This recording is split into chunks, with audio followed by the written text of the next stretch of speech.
ഇടതുമുന്നണിയുടെ പ്രതിഷേധം വകവയ്ക്കാതെ ഗവർണർ ആരിഫ് മുഹമ്മദ് ഖാൻ ഇന്ന് ഇടുക്കിയിലെത്തും. വ്യാപാരി വ്യവസായി ഏകോപന സമിതിയുടെ ജീവകാരുണ്യ പദ്ധതിയുടെ ഉദ്ഘാടനത്തിനാണ് ഗവർണർ എത്തുന്നത്. ഭൂനിയമ ഭേദഗതി ബില്ലിൽ ഗവർണർ ഒപ്പിടാത്തതിൽ പ്രതിഷേധിച്ച് LDF നടത്തുന്ന ഹർത്താൽ പിൻവലിക്കണമെന്ന് വ്യാപാരികളും ആവശ്യപ്പെട്ടു. കൂടാതെ ഗവർണർക്കെതിരെ പ്രതിഷേധം ശക്തമാക്കുമെന്ന് SFI വ്യക്തമാക്കി. സുബിൻ തോമസ് ചേരുകയാണ്. സുബിൻ, ഇടുക്കിയിൽ ഇന്ന് LDF ഹർത്താൽ ആചരിക്കുകയാണ്. രാഷ്ട്രീയമായി ഗവർണറുടെ വരവിനെ നേരിടാനാണ് LDF നീക്കം. SFI കറുത്ത ബാനറുകളും ഉയർത്തിക്കഴിഞ്ഞു. പക്ഷേ കേരള വ്യാപാരി വ്യവസായി ഏകോപന സമിതിയുടെ നിലപാട് ഗവർണർ പങ്കെടുക്കുന്ന ചടങ്ങിൽ സമാധാനപൂർവ്വമായി LDF നീക്കം നടത്തണം എന്ന് തന്നെയാണ്. മറ്റു വിവരങ്ങൾ എങ്ങനെയാണ്?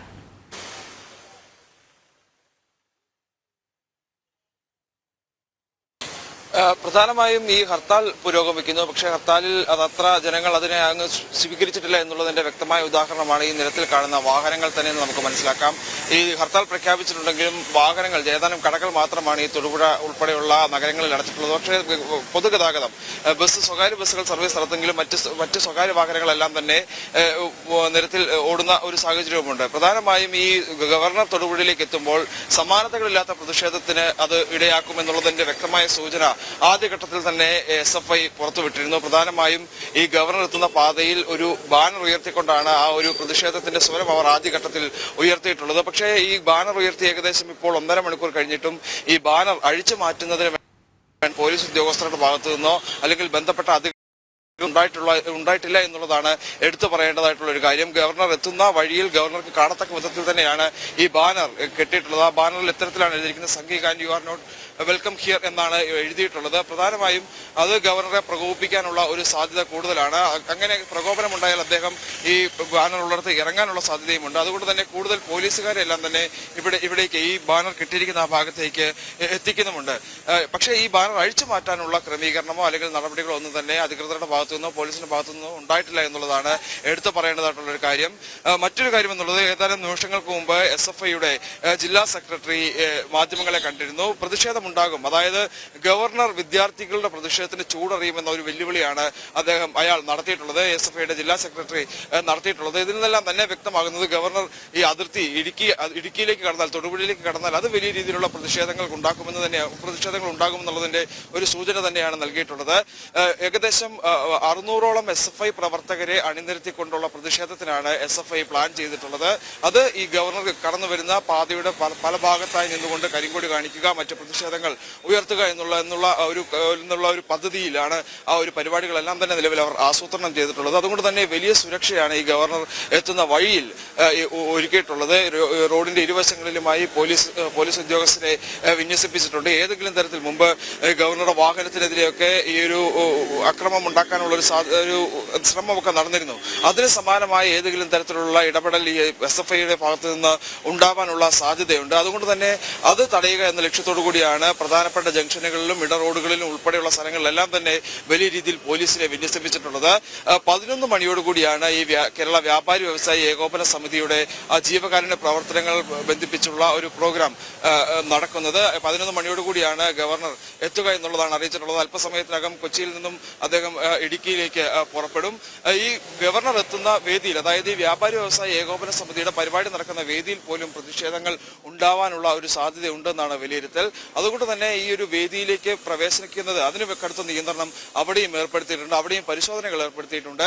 ഈ അതിരാവിലെ മുതൽ തന്നെ വ്യാപാരി വ്യവസായ ഏകോപന സമിതിയുടെ അംഗങ്ങളും പ്രവർത്തകരും എല്ലാം തന്നെ അവർ ഈ ഒരു ഓഡിറ്റോറിയത്തിലേക്ക് പ്രവേശിച്ചിട്ടുണ്ട്. ഈ വരുന്ന ആളുകളെയൊക്കെ പ്രത്യേക പാസ് ഈ വ്യാപാരി വ്യവസായ ഏകോപന സമിതി നൽകിയിട്ടുണ്ട്. അത്തരത്തിൽ പാസ്സുള്ള ആളുകളെയും ID കാർഡ് ഉള്ള ആളുകളെയും മാത്രമാണ് നിലവിൽ കയറ്റിവിടുന്നത്. ഏതെങ്കിലും തരത്തിൽ അകത്ത് പ്രതിഷേധമുണ്ടായാൽ അത് തടയുന്നതിന് വേണ്ട ക്രമീകരണങ്ങളെല്ലാം തന്നെ പ്ലാൻ ചെയ്തിട്ടുണ്ട്. പ്രധാനമായും വലിയ കനത്ത സുരക്ഷയിൽ തന്നെയാണ് ഈ തൊടുപുഴ നഗരം ഇപ്പോൾ ഉള്ളത് എന്ന് തന്നെ പറയാം. കനത്ത പോലീസ് വലയമാണ് എല്ലാ മേഖലയിലും തന്നെ ഉള്ളത്. ഏതെങ്കിലും തരത്തിൽ ഈ ഗവർണർക്കെതിരെ പ്രതിഷേധമുണ്ടായാൽ അത് തടയുക എന്നുള്ളത് തന്നെയാണ് പ്രധാനമായും ലക്ഷ്യം വെച്ചിട്ടുള്ളത്. ഇതിൽ CPM എടുത്തിരിക്കുന്ന നിലപാട് അതൊരിക്കലും അംഗീകരിക്കാൻ കഴിയില്ല എന്നുള്ളത് തന്നെയാണ്, അല്ലെങ്കിൽ LDF എടുത്തിരിക്കുന്ന നിലപാട് അംഗീകരിക്കാൻ കഴിയില്ല എന്ന് തന്നെയാണ് വ്യാപാരി വ്യവസായ ഏകോപന സമിതി വ്യക്തമാക്കിയിട്ടുള്ളത്. കഴിഞ്ഞ നവംബർ മാസത്തിൽ ചെയ്ത ഒരു പരിപാടി അല്ലെങ്കിൽ പ്ലാൻ ചെയ്ത ഒരു പരിപാടിയാണ് ഇന്ന് നടത്തുന്നത്. ഈ ഒരു പരിപാടിക്ക് നടത്തുന്നു അല്ലെങ്കിൽ ഈ ഒരു രാജ്ഭവൻ മാർച്ച് ഈ LDF പ്ലാൻ ചെയ്തതിന് തൊട്ടു പിന്നാലെ ഗവർണർ ഇവിടേക്ക് എത്തുന്നു എന്നുള്ള തരത്തിലുള്ള ഒരു പ്രചരണം നടത്തിക്കൊണ്ടാണ് LDF ഇത്തരത്തിൽ ഇടുക്കി ജില്ലയിൽ ഹർത്താൽ പ്രഖ്യാപിച്ചിട്ടുള്ളത്. ഈ ഭൂപതിവ് ഭേദഗതി ബില്ല് അത് ഗവർണറുടെ പക്കലിരിക്കുന്നു. ഗവർണർ അതിൽ ഒപ്പിടാത്ത സാഹചര്യമുണ്ട്. അല്ലെങ്കിൽ അതിന്റെ പൂർണ്ണ ഉത്തരവാദിത്വം ഗവർണറുടെ തലയിലേക്ക് വെച്ച് കെട്ടാനുള്ള ഒരു ശ്രമമാണ് പ്രധാനമായും LDF നടത്തിക്കൊണ്ടിരിക്കുന്നത്. അതിന്റെ ഭാഗം എന്നോണമാണ് ഈ ഗവർണർ ജില്ലയിലേക്ക് എത്തുന്ന അതേ ദിവസം തന്നെ ഈ ഹർത്താൽ പ്രഖ്യാപിച്ചുകൊണ്ട് ഇടുക്കിയിലെ ജനങ്ങളുടെ ഒരു വികാരം അത് ഗവർണർക്കെതിരെ ഉയർത്തിക്കൊണ്ടു വരാനുള്ള ശ്രമമാണ് പ്രധാനമായും LDF ലക്ഷ്യം വയ്ക്കുന്നത്. അത്തരത്തിലുള്ള രാഷ്ട്രീയ നീക്കമാണ് അവർ നടത്തുന്നത്. പക്ഷേ ഈ പലപ്പോഴായി ഈ ബില്ലുമായി ബന്ധപ്പെട്ട് ഒത്തിരിയേറെ പരാതികൾ ഗവർണർക്ക് രേഖാമൂലവും അല്ലാതെയും എല്ലാം തന്നെ ലഭിക്കുന്ന സാഹചര്യമുണ്ടായി. അതിൽ വിശദമായ പഠനം നടത്തി. ഇതിനുശേഷം ഈ വന്ന പരാതികളുടെ അടിസ്ഥാനത്തിൽ ഗവർണർ പലതവണ സർക്കാരിന് കത്തയച്ചു അല്ലെങ്കിൽ ഇതിന്റെ വിശദീകരണം ചോദിച്ചു. പക്ഷേ ഈ വിശദീകരണങ്ങൾക്കൊന്നും തന്നെ മറുപടി ലഭിക്കാത്തൊരു സാഹചര്യം ഉള്ളതുകൊണ്ടാണ് ഇത്തരത്തിൽ ഈ ഒരു ബില്ല് ഇപ്പോഴും ഗവർണറുടെ മേശപ്പുറത്ത് തന്നെ ഇരിക്കേണ്ട ഒരു സാഹചര്യം ഉണ്ടായത്. പക്ഷേ അത് മറച്ചു വെച്ചുകൊണ്ട് അല്ലെങ്കിൽ അത്തരത്തിലുള്ള കാര്യങ്ങളിൽ ഒരു വിശദീകരണം നൽകാതെ ഈ അപാകതകൾക്കൊന്നും തന്നെ ഈ ബില്ലിലുള്ള അപാകതകൾക്കൊന്നും തന്നെ ഒരു വിശദീകരണം നൽകാതെ ഇതെല്ലാം ഗവർണർ അംഗീകരിച്ച് നൽകണമെന്നുള്ളൊരു നിലപാടാണ് LDF സ്വീകരിക്കുന്നത്.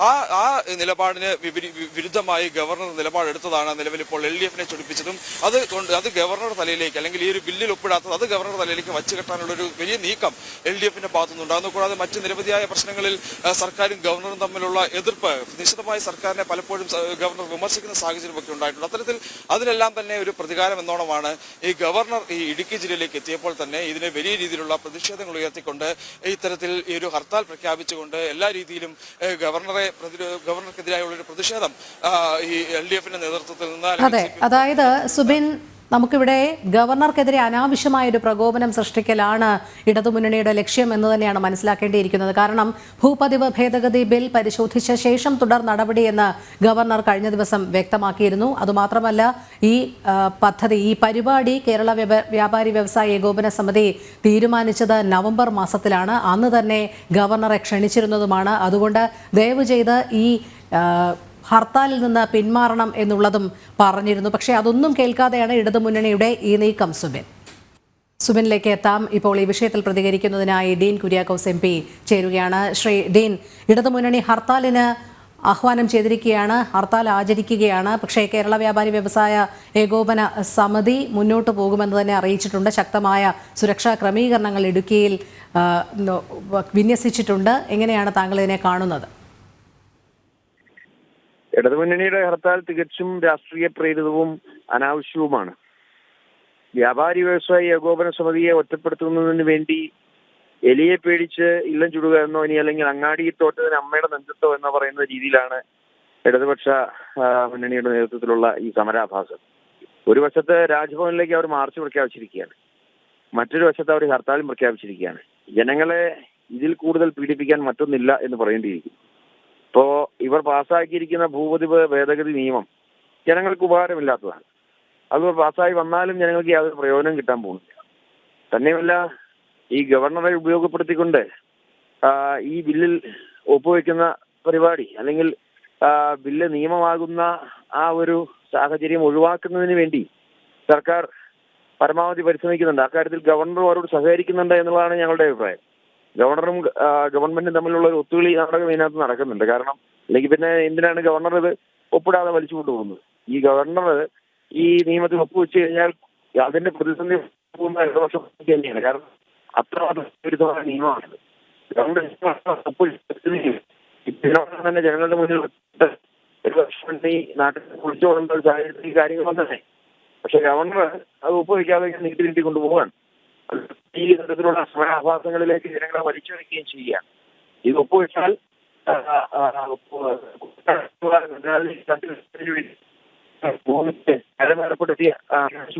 ഷെഡീൻ, ഈ ഇടതുമുന്നണിയുടെ ഹർത്താലിനോട് ജനങ്ങൾ വിമുഖത കാണിക്കുന്നു, ജനപിന്തുണ തീരെ ഇല്ല എന്നാണ് ഏറ്റവും ഒടുവിലായി അറിയാൻ കഴിയുന്നതും.